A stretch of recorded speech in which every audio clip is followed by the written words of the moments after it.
2 milliards de dollars est l'estimation du coût d'investissement de ce projet. Son impact économique est significatif puisqu'il permettra de créer entre 1000 et 1500 emplois. Cet accord traduit la volonté de Sonatrach, d'Alnaft et Cepsa et leur engagement à maintenir et à développer leur partenariat historique. La relation que nous avons avec Cepsa est une vieille relation, elle est multi-domaine puisque on part de l'exploitation des champs pour la production du gaz, du pétrole, du GPL.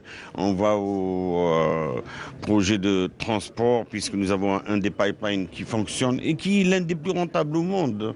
Le pipeline, le Medgaz fonctionne depuis des années. On continue à produire ou à transporter entre 8 milliards à 2 milliards de mètres cubes jour. Donc c'est une quantité assez importante. Je suis très regardant sur les relations que nous avons avec nos partenaires.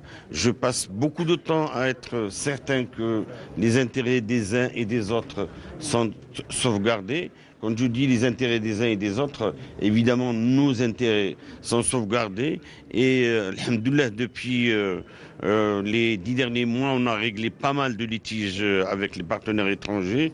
Il nous en reste peut-être 2 ou 3. Avec ce contrat, on ne fait que consolider ce partenariat et le rendre plus prospère.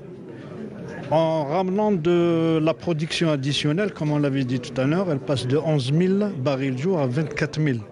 Donc c'est une production additionnelle qui va venir et ça sera bien pour le pays. Nous sommes en Algérie depuis 30 ans. Dans ces 30 ans, je dirais, un grand partenariat avec la Sonatrach qui nous a permis d'arriver à ces jours et encore, si vous voulez, montrer notre engagement pour rester ici encore une autre trentaine d'années. Le plan de développement de ce gisement comprend le forage de 30 nouveaux puits, la construction d'une nouvelle usine de traitement, une unité de récupération de GPL et des installations pour l'expédition de GPL. Les nouvelles installations de traitement disposeront d'une capacité de production journalière de 24 000 barils de pétrole brut par jour et de 10 000 barils jour de GPL.